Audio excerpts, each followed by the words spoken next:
Thank you for participating in the Texas Juvenile Justice Department's e-learning course. My name is Michelle Miner, and I will be narrating today's training on Prison Rape Elimination Act, Purpose and Goals.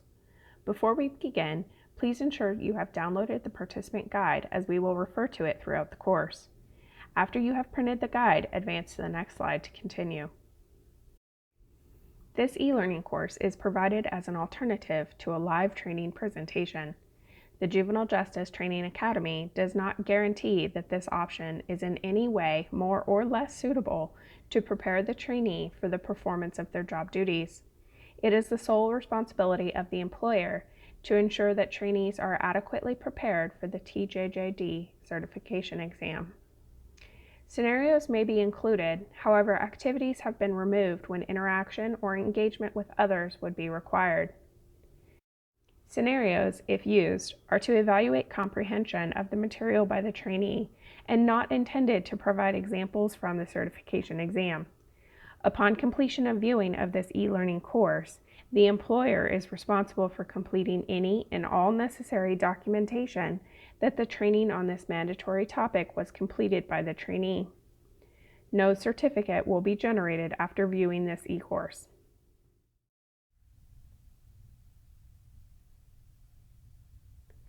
Welcome to the course on Prison Rape Elimination Act, or PREA. PREA mandates zero tolerance for any form of sexual abuse involving juveniles on supervision. It creates a sexually safe environment not only for juveniles but staff members, and outlines standards in regard to preventing, detecting, and responding to any sexual situation a juvenile may experience. It was created to keep juveniles safe, particularly when they are housed in a juvenile detention facility or in residential placement. Even if you do not work in this type of facility and supervise juveniles in the community, PREA rules extend to these juveniles as well. In any environment where juveniles are supervised, such as a juvenile probation office, a counselor's office, or a juvenile probation common area, zero tolerance is the standard, which again creates a safe environment free from sexual abuse for all juveniles. Today we will talk about key concepts regarding PREA, including policy and procedure, reporting requirements, and your role as a juvenile justice professional. Let's take a moment and review the objectives for today's course.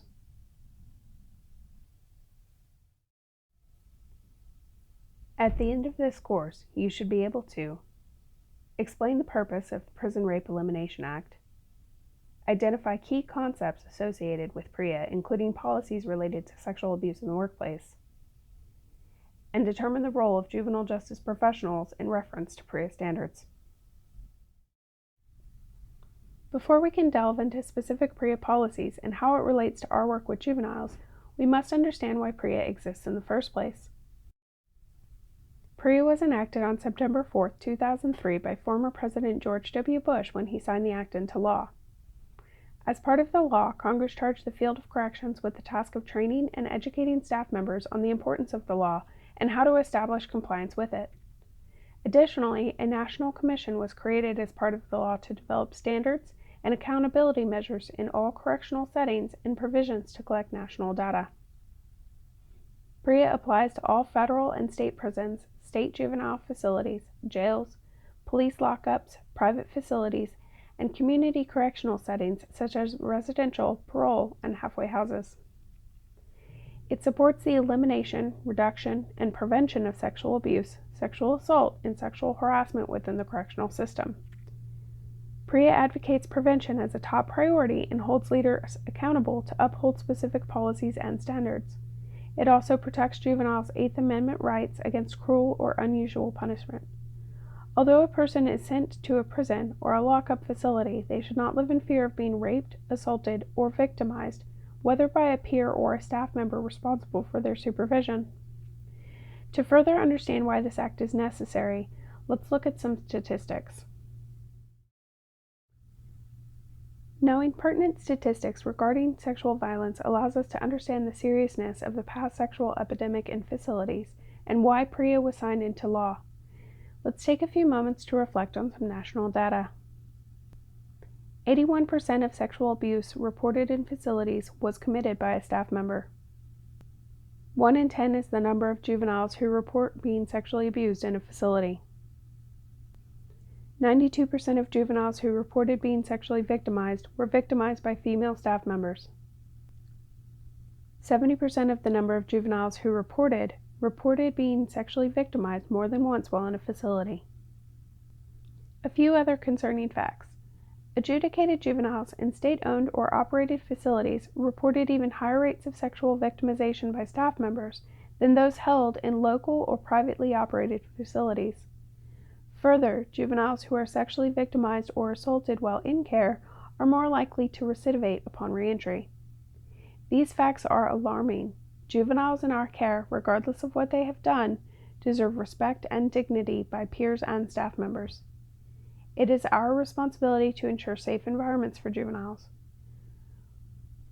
Reducing these incidents of sexual violence can not only increase public health with the decrease of hepatitis, tuberculosis, AIDS, and the spread of HIV, but also decrease mental health expenditures by lowering the possibility of post-traumatic stress disorder, depression, suicide, or homicide.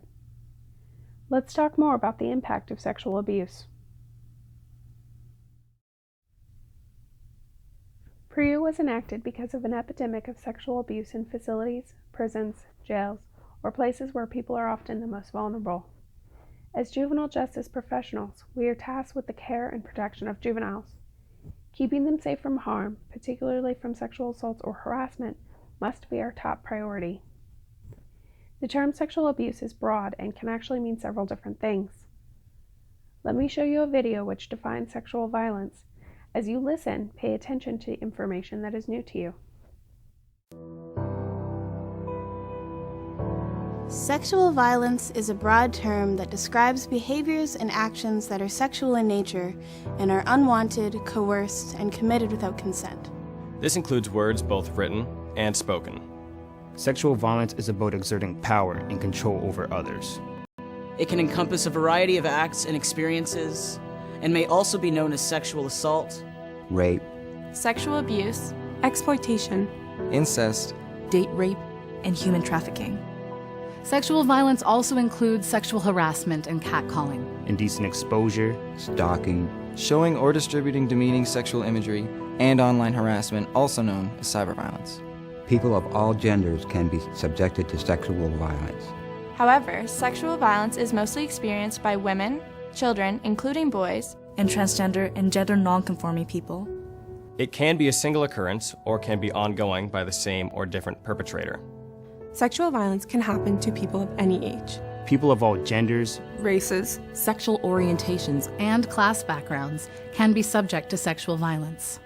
However, some people, such as racialized and Aboriginal women, Women with disabilities, low-income women, Women with addictions, young women, and transgender people experience higher rates. Sexual violence is a serious health, social, and public safety issue. Everyone deserves to live safely. We all have a role in ending sexual violence.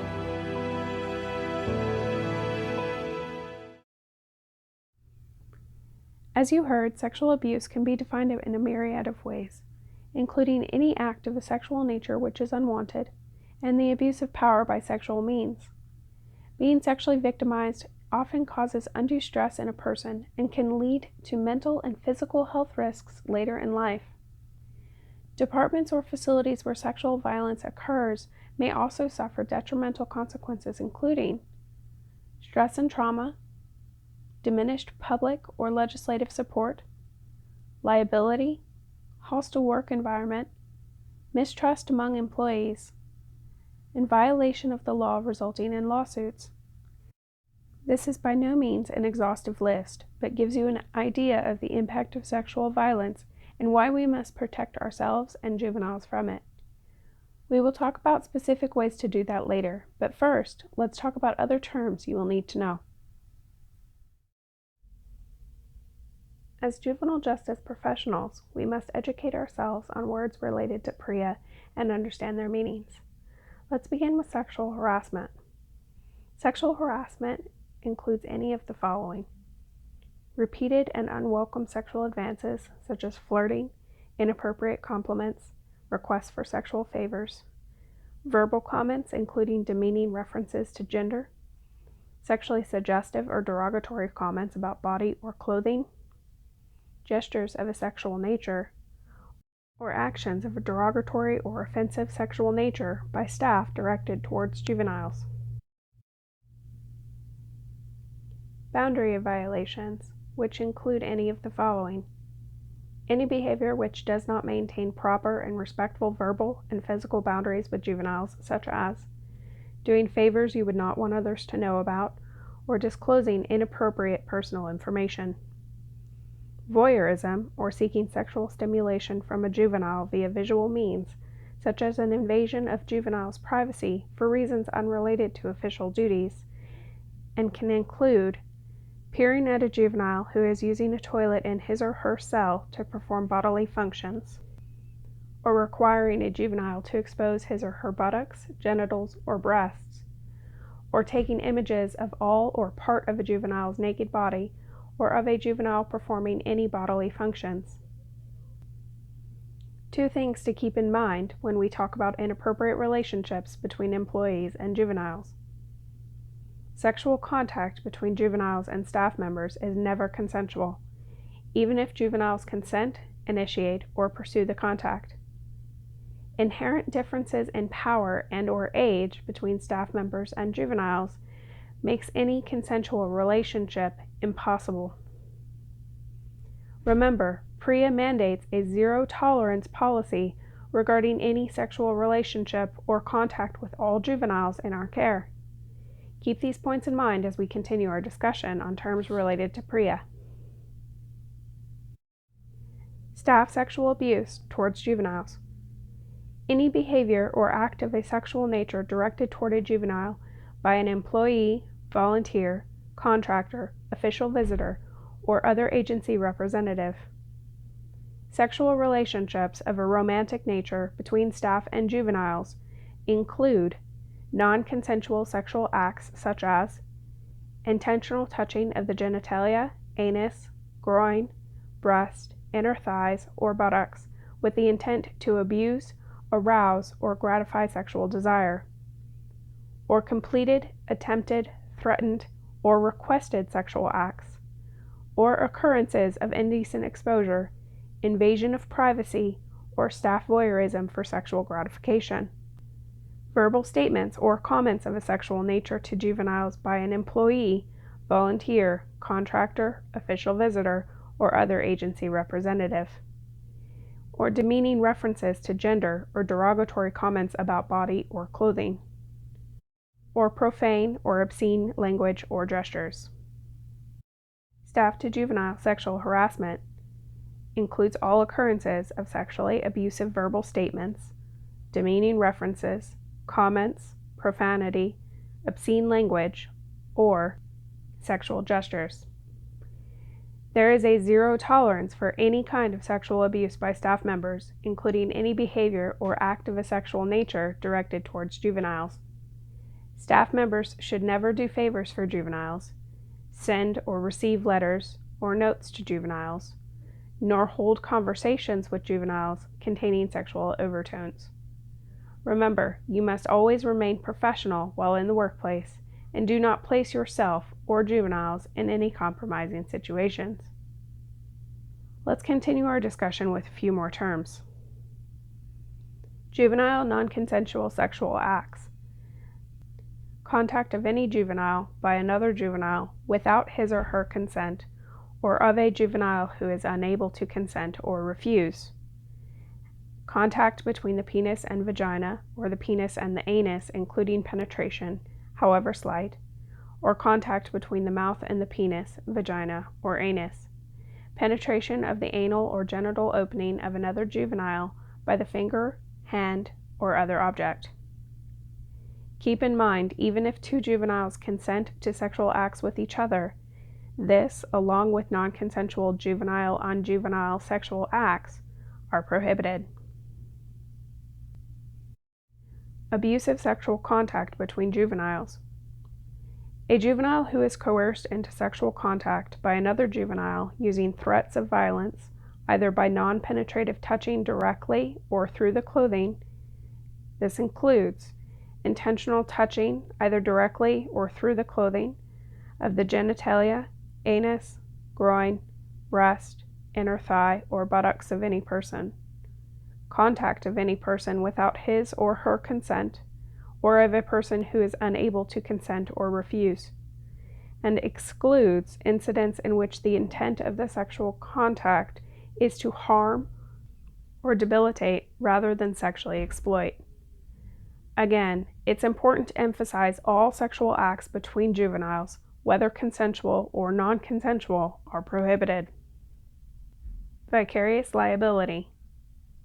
When a department, agency, or facility and its employees, in total or in part, have knowledge of an illegal or harmful activity or procedure and make no visible effort to resolve the issue, they can be held explicitly liable financially, criminally, or both.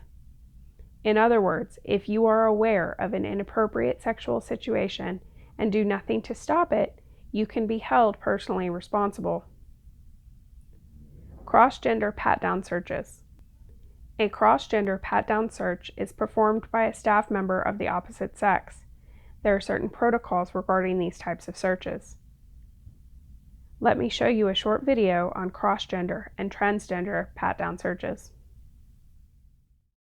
A cross-gender pat search is a search performed by staff who is the opposite gender of the inmate or resident, and in which the staff uses the hands to search the inmate's clothing for contraband or weapons. Exigent circumstances means any set of temporary and unforeseen circumstances that require immediate action in order to combat a threat to the security or institutional order of a facility. But a exigent circumstance might exist where you have to do a mass evacuation of a unit, whether it's a fire, natural disaster, some other situation where you can't pick and choose which staff are going to do the search. You have to use whatever available staff you have in the quickest and most timely manner. Although there are variations in practices used by corrections agencies across the country, the basic elements of a pat search, including a cross-gender pat search, are generally similar. Pat searches should be conducted in a professional manner, be consistent and thorough, include an awareness of gender of both the inmate and the staff person conducting the search, be conducted in a safe and secure environment and under a video monitoring system if available, take into account potential trauma histories of inmates, and be conducted with respectful and professional communication. Remember, cross-gender pat-down searches of both female and male juveniles are prohibited unless there are either exigent circumstances or if a medical professional performs the search. Departments and facilities may have slightly different protocols regarding these searches. Always follow local policies and procedures regarding these searches. Let's shift our focus now and talk about some ways every department or facility can promote a sexually safe culture using PREA standards as the guide.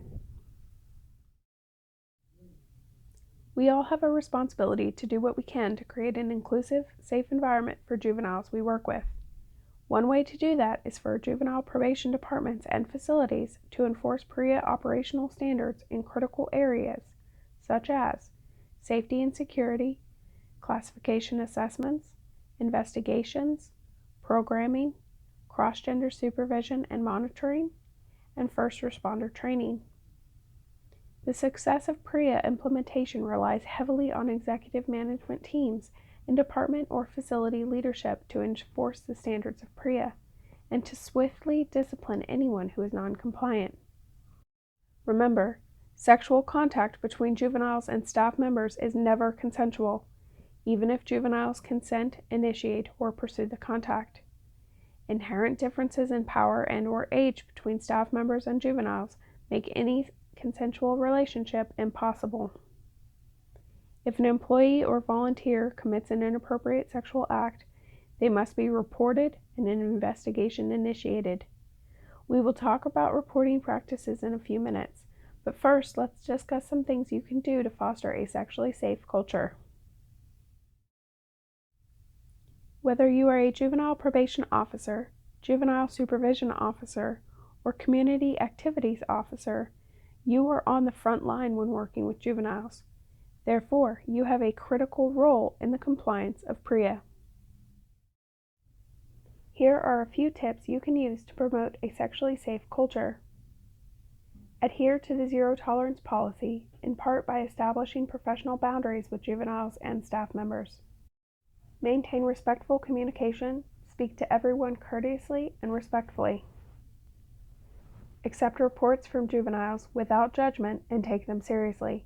You should always convey respect and compassion. Take note of vulnerabilities in your department or facility. If there are some areas where inappropriate activity can take place, report it. Hold not only yourself but fellow coworkers accountable. If you see something inappropriate, you must report it. Cooperate with any investigation regarding sexual violence or misconduct. Failing to do so may result in legal action. Appropriately address and correct juveniles and staff members when they are using inappropriate sexual terms or gestures. Avoid discussion, innuendos, body language, and sexual gesturing. Avoid comments about your or your coworkers' private life, personal relationships, or personal attributes, particularly in front of other juveniles. Carry yourself with pride and professionalism. Avoid wearing suggestive clothing and instead follow guidelines with respect to dress code. Always be mindful, any employee who engages in sexual intercourse or sexual contact with a juvenile in custody has committed a crime. Specifically, improper sexual activity with a person in custody, a second-degree felony in the Texas Penal Code. That person may have to answer in civil or criminal court and may have to register as a sex offender. Public scrutiny, loss of career, and financial hardships are other repercussions which could result. Creating a sexually safe culture also includes you reporting any suspicious activity you suspect or see. But what does inappropriate activity look like? How will you know if a staff member is acting inappropriately? What about juveniles? How will you know if they are vulnerable to being victimized? Let's talk about some red flags you can look for. You may find it hard to believe anyone would behave inappropriately with juveniles in care. The fact is, it happens more than we think. All of us have many things to deal with daily, like family, friends, work, and other expectations. These obligations may become overwhelming for some, causing them to make some poor decisions. We must be aware of signs to look for with other staff members so that even if they are pushing boundaries and making disastrous choices, we can do what we can to protect juveniles in care. Some personal factors which may lead to someone to make poor decisions with respect to juveniles include personal relationship difficulties, death of a loved one, personal values versus professional expectations, emotional or physical fatigue, substance abuse, coworker conflict, and financial difficulties. Remember, if you or one of your coworkers is experiencing any of these things, they may be at risk for poor decision making. Talk with your coworker. Recommend they get some help with their stress level by perhaps accessing the Employee Assistance Program, EAP, typically available to most employees. If you are not comfortable talking with your coworker, take your concerns to your supervisor. It is better to take precautions early rather than dealing with consequences later. Of course, we can't control other people, and even if we suggest options for someone, they may still make costly decisions regarding juveniles. Here's what staff members may do which could indicate they have crossed the line. Over-identifying with juveniles or showing favoritism, horseplaying with juveniles, granting juveniles special requests or favors, spending time at work during off hours, sharing food or snacks with juveniles, talking with juveniles about topics sexual in nature, physical contact with juveniles, spending time with juveniles in isolated areas, and providing small trinkets for a particular juvenile, like candy, gum, or lip gloss. Let me show you a video about a young girl in a juvenile facility and how inappropriate behavior began with one of her teachers.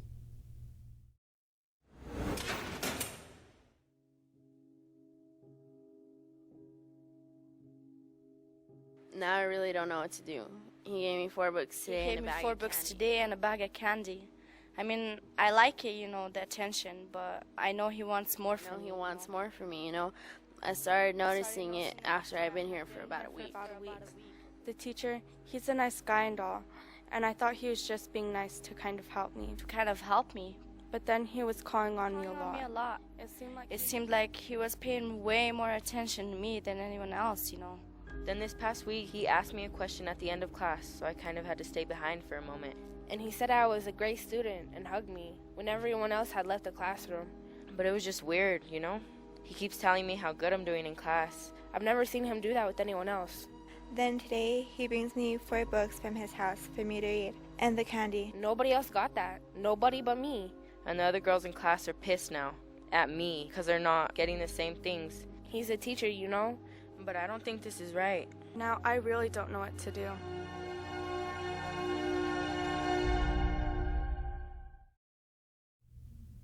As you can see, these acts are small and may seem innocent, but undue attention with one juvenile should always cause concern.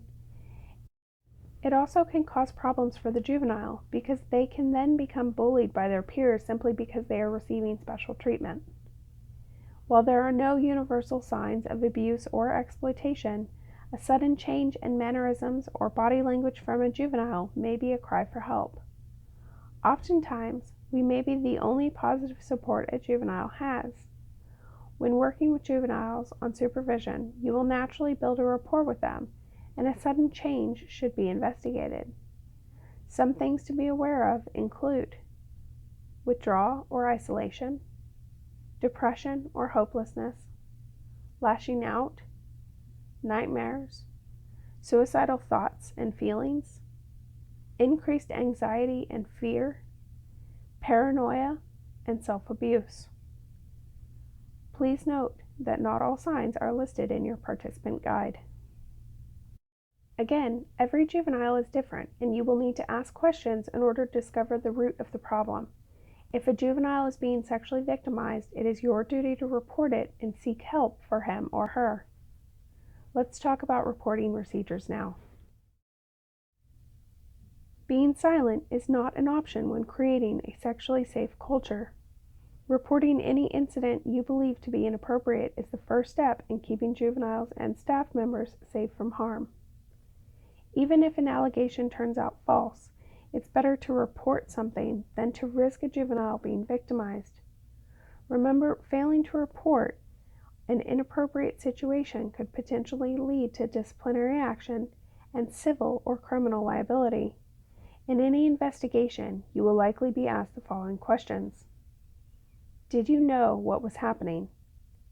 Did you see it coming? Were there red flags? Did you follow agency policy and procedure regarding reporting protocols? Were you current with your PREA training? Anyone who reports sexual violence or misconduct has the right against retaliation. It's critical to remember that, especially if you are afraid to jeopardize your job or someone else's. When reporting any incident of sexual violence or misconduct, you must follow your local policy and procedure protocols. When reporting, there can either be sexual abuse between 2 juveniles or between a staff member and a juvenile. Juvenile to juvenile can be either sexual abuse, sexual harassment, or indecent exposure. Staff to juvenile can be sexual abuse or sexual harassment. When reporting an incident, there can either be a first-party responder or a third-party responder. Let's review the guidelines for a first responder. If you receive a report or have knowledge of an incident first, or witness an event occurring, you must report the incident immediately to your local law enforcement agency and TJJD if the alleged incident occurred in a juvenile justice facility or program under the jurisdiction of the juvenile board. Every department may have different procedures regarding reporting. It's imperative you know exactly what you must do if you have to report an incident. All departments will also have a local PREA consultant available to you if you have questions. Remember, because each department may have different timelines in place for reporting, you must have knowledge of these timeframes to avoid noncompliance. If you become aware of an incident after it allegedly occurred, there are a few things you must do, including be sure to report the incident to the appropriate authorities, including local law enforcement, Child Protective Services, and/or TJJD as applicable. Record the date and time the alleged incident occurred, as well as the date and time the report was made, along with your clear and concise notes. Avoid personal opinions.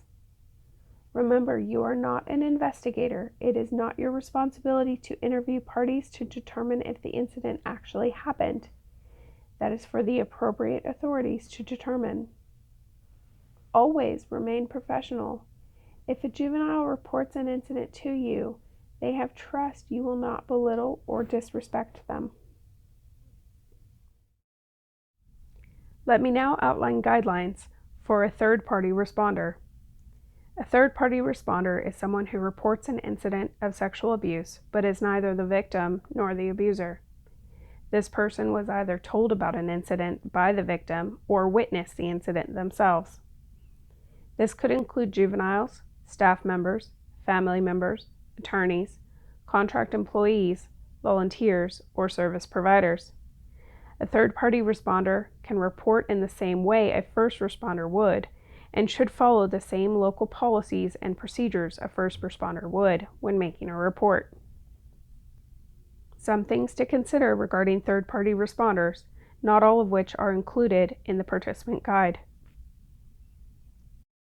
The third-party responder is able to submit a report without disclosing their name or the name of the victim or abuser.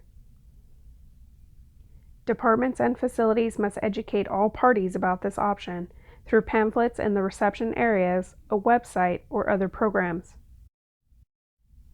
Departments and facilities must respond to a third-party report in the same way as a first responder report. Victims do not have to cooperate in an investigation and should be told the following. They are free from retaliation. They will be kept safe if in a residential facility.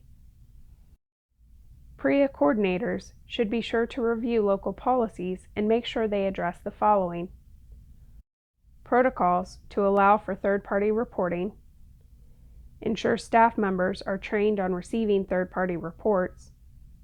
Educate juveniles that this option is available to them. And share this information with all parties in contact with juveniles. Now that we have talked about the type of responders who will be making a report, let's talk about where you will submit these reports. The Texas Administrative Code mandates certain requirements regarding reporting, which you will learn about more in the Preventing, Identifying, and Reporting Abuse, Neglect, and Exploitation course. For now, I will provide you an overview of where to report certain incidences. For sexual abuse, which occurs in a juvenile justice facility or program under the jurisdiction of a juvenile board, you must report to local law enforcement immediately, no later than 1 hour. You must also report to TJJD immediately, but no later than 4 hours after the incident occurred. There are a number of ways to report to TJJD, including by phone at 1-877-786-7263 or by email at abuseneglect@tjjd.texas.gov. Each department may have slightly different requirements regarding submitting sexually related incidents, in addition to what is required by TJJD. A person completing a report may be a third-party responder. For example, a supervisor may complete and submit forms for a juvenile supervision officer, a JSO. However, the first person to become aware of the incident, in this case the JSO, must submit a written statement as an attachment or addendum to the report submitted. You must refer to your department's policies and procedures regarding reporting. For allegations occurring in the home, a school not considered a JJAEP, or other setting, A report must be submitted to the Texas Department of Family and Protective Services, TDFPS, and local law enforcement if applicable.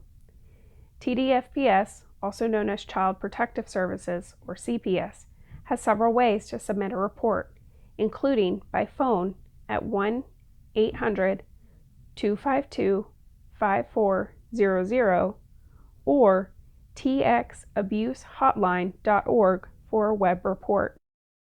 Typically, when reporting to CPS, representatives will provide guidance as to whether you should also report the alleged incident to local law enforcement. For your protection, when in doubt, always report an incident of alleged sexual abuse, and remember to follow your local policies and procedures when doing so. Let's take a few moments to listen to a few scenarios.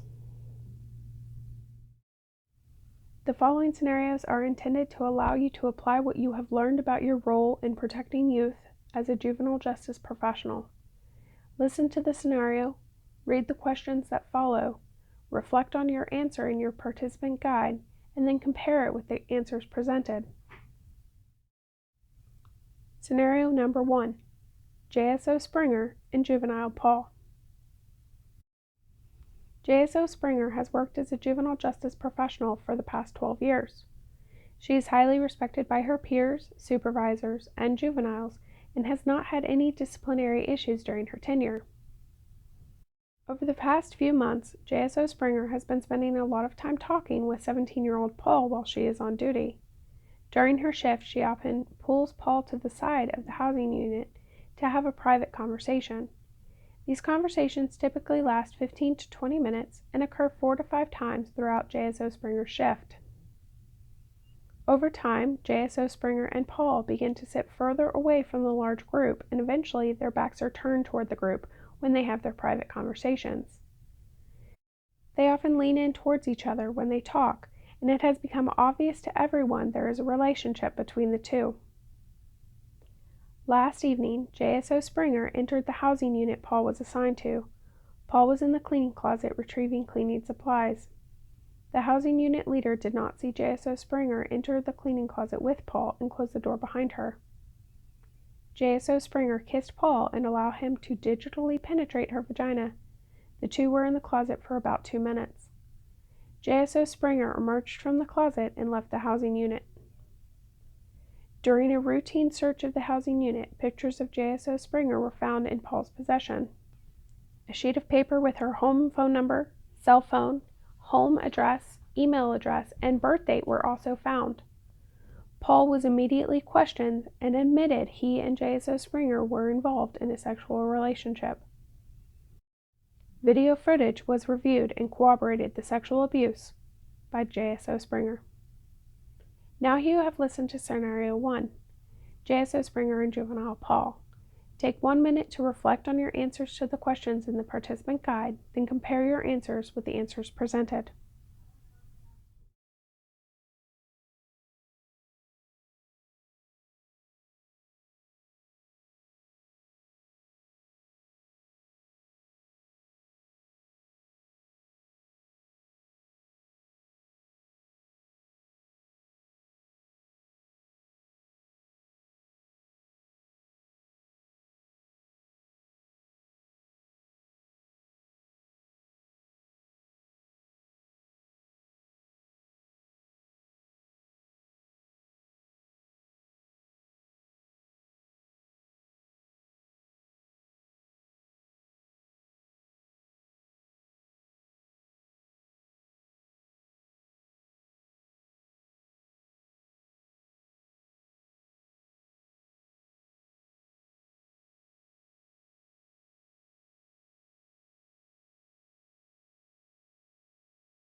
Question number 1.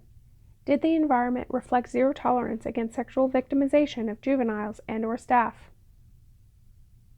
The answer: no. An inappropriate relationship was able to develop between JSO Springer and Paul, with no one reporting anything suspicious. Question number 2. What were the red flags the staff should have seen? The answer: JSO Springer singled Paul out to spend one-on-one time with him. time JSO Springer and Paul spent together was progressively longer. JSO Springer and Paul became more secretive and cautious during their time together, often sitting with their backs to the group and staff members. The housing unit began to suspect a relationship between the two. Question number 3. Why would juveniles and/or staff be reluctant to report the situation? The answer: some possible reasons include it may have been easier for juveniles on the housing unit if JSO Springer was focused on Paul. The juveniles may have been afraid of retaliation. JSO Springer has a long work history with the department, and staff members may not have wanted to contribute to her getting in trouble. Staff may also not have wanted to be labeled as a snitch. Question number 4. What are the possible ramifications JSO Springer will suffer from? The answer: JSO Springer will not only lose her job, she will be charged with a second-degree felony. If convicted, she will be sentenced to jail time, with probation likely not an option. She will most likely have to register as a sex offender. Employment opportunities will become limited, leading to financial hardships. Personal and professional relationships will suffer, possibly leading to depression and abandonment. Question number 5. What are the possible ramifications juvenile Paul will suffer from? The answer: Paul may require an evaluation to determine if he needs additional counseling as a sexual abuse victim. He may regress in his treatment goals because of the embarrassment of getting caught. And he may suffer from bullying because JSO Springer was respected and may feel unsafe around his peers. All this could have likely been avoided if someone would have reported this behavior when it first began. Remember, we have a duty to protect juveniles in care, and even if an esteemed colleague is exhibiting behavior such as JSO Springer, it must be reported. Now let's listen to scenario number 2, Juvenile Karen. Scenario 2, Juvenile Karen. Karen, a 15-year-old, is currently on probation and lives with her mother. Her father has been out of her life since she was 2 years old, and she and her mother have a volatile relationship. At about age 12, Karen began associating with local gang members in the neighborhood. She particularly related to one of the older gang leaders who took Karen under her wing. Karen began skipping school and stealing small items from gas stations and grocery stores. She was arrested a few times, taken to juvenile detention, but always released to her mother's care. Eventually, she was placed on probation for a theft charge. Over time, Karen moved up the ranks in the gang and began to get involved in more serious crimes, like being a lookout during drug deals, burglaries, robberies, and assaults on rival gang members. Karen was arrested again and placed on intensive supervision. She was warned that if she appeared in court again, she would be looking at residential placement. Karen was expected to continue her education and was placed at a Juvenile Justice Alternative Education Program, or JJAEP, due to her being expelled from school. When she enrolled at the school, no one informed officials Karen belonged to a gang, and rival gang members happened to be enrolled in the school as well. Within a few days of attending the JJAEP, several of the rival gang members cornered Karen in the gym restroom and forced her to perform fellatio on some of the boys at the school. The supervising community activities officer, unbeknownst to her, was being distracted by other students, who happened to be members of the rival gang. Karen was threatened with physical harm if she ever told anyone what happened. Karen continued to be sexually abused, with one of the boys forcing her to have intercourse. Karen finally told her JPO what was being done to her. Now you have listened to Scenario 2, Juvenile Karen. Take one moment to reflect on your answers to the questions in the participant guide, then compare your answers with the answers presented.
Question 1. Did this environment reflect a zero-tolerance policy against sexual victimization of juveniles and staff members? The answer: no, the environment did not reflect a zero-tolerance policy against sexual victimization because the JPO and Karen did not report her gang membership to the JJAEP, which ultimately created an unsafe and hostile environment for her. The community activities officer was alone with juveniles in the gym and was not able to monitor the restrooms adequately. She was unaware of the rival gang relationship and did not ask for assistance when there were a group of juveniles in the gym. The overall environment, particularly the gym, was not safe nor secure from sexual victimization since Karen was assaulted several more times before she reported it. Question number 2. What were the red flags the staff should have seen? The answer: although the community activities officer was performing her duties to the best of her ability, she should have made sure she had adequate supervision when a group was in the gym, particularly around the restroom area. Question number 3. What are the possible ramifications the school will suffer from because of this incident? Answer: in addition to the community activity officer possibly losing her job for failing to protect Karen, the school may be held liable for failing to ensure safe ratios for staff and juveniles. The school may also suffer scrutiny from district officials, parents, and the public because of the lack of protection for juveniles. They may also suffer embarrassment for the district, and a lack of funding could be possible. Question number 4. What are the possible ramifications Karen will suffer from because of this incident? The answer: Karen will require extensive treatment to cope with the trauma of what happened to her. Her rehabilitation may take much longer. Karen may develop trust issues and experience constant feelings of fear. There may also be ramifications for the JPO assigned to Karen's case. A JPO must report any pertinent information to school officials and other parties connected to juveniles. Although juveniles and their families should be responsible for relaying important information, we must report the information as well. We have come to the end of this course today. Let me leave you with some final thoughts. Today we learned the definition of PREA, the purpose of it, red flags to look for in the workplace, and reporting requirements. Remember, PREA applies to all federal and state prisons, state juvenile facilities, jails, police lockups, private facilities, and community correctional settings such as residential, parole, and halfway houses. It supports the elimination, reduction, and prevention of sexual abuse, sexual assault, and sexual harassment within the correctional system. In your role as a juvenile justice professional, always consider the following. PREA advocates a zero-tolerance policy against any form of sexual abuse or harassment. Always be aware of your local policies, procedures, and your responsibilities. Remain professional at all times with juveniles and fellow staff members. Keeping these key principles in mind will assure your compliance with PREA standards. Thank you for your participation in the Prison Rape Elimination Act and Overview course today.